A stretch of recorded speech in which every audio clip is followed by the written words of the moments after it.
শুভ দুপুর বন্ধুরা, কেমন আছো সবাই? আশা করছি সবাই ভালো আছো। তো আমাদের এখন সমাজে যেগুলো হচ্ছে সত্যি খুব অন্যায় হচ্ছে। কারণ এত সেফটি জায়গাতে থাকা সত্ত্বেও যেগুলো ঘটনা হচ্ছে আমরা কখনো অনুভবও করতে পারিনি যে অমন কোনো ঘটনা হবে। মমিতার মতন একটি মেয়ে হসপিটালে এসে কখনো কি আশা করতে পারে কেউ এমন কোনো ঘটনা হবে? কিন্তু ওর সাথে ওটাই হলো, এত সেফটি জায়গাতে থাকা সত্ত্বেও। তারপরে হুজাইর ঘটনা তো সবাই শুনেছ।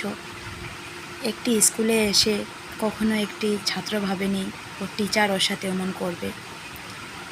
ঢিং বাজারে মার্কেটের মধ্যে এমন ঘটনা হবে কখনো কেউ অনুভব করতে পারেনি। তো আমি সবার কাছে অনুরোধ করে বলছি, এটা নিয়ে আমাদের লড়তে হবে, না হলে প্রত্যেকেরই মা বোন সবারই আছে। এভাবে চলতে থাকলে আমরা কেউ কখনো নিজের স্বাধীনতা পাবো না। সবাই মিলে আমরা একজোট হয়ে কাজ করতে হবে। আজকে একটি মেয়ের সাথে ঘটনা খারাপ হলে আমাদের প্রত্যেকটি মেয়ের গায়ে লাগবে। বড় বড় ইউটিউবাররা দাদারা বলছে যদি এটা কেস নিয়ে, মমিতার কেস নিয়ে যদি লড়া হয় না, তাহলে ওরা চ্যানেল ছেড়ে দেবে। একদম সঠিক কথা বলেছ ভাই। আজকে যদি কিসের জন্য আমরা পয়সা কামাবো ফেসবুক থেকে? মা বোনরা যদি শান্তিতেই থাকে না, আমাদের ওই পয়সার আমাদের দরকার নেই। তোমাদেরকে যারা যারা বলেছ ফেসবুক চ্যানেল ছেড়ে দেবে, ইউটিউব ছেড়ে দেবে, সবাইকে আমি স্যালুট জানাই। সবাই অনেক সঠিক কাজ করেছ।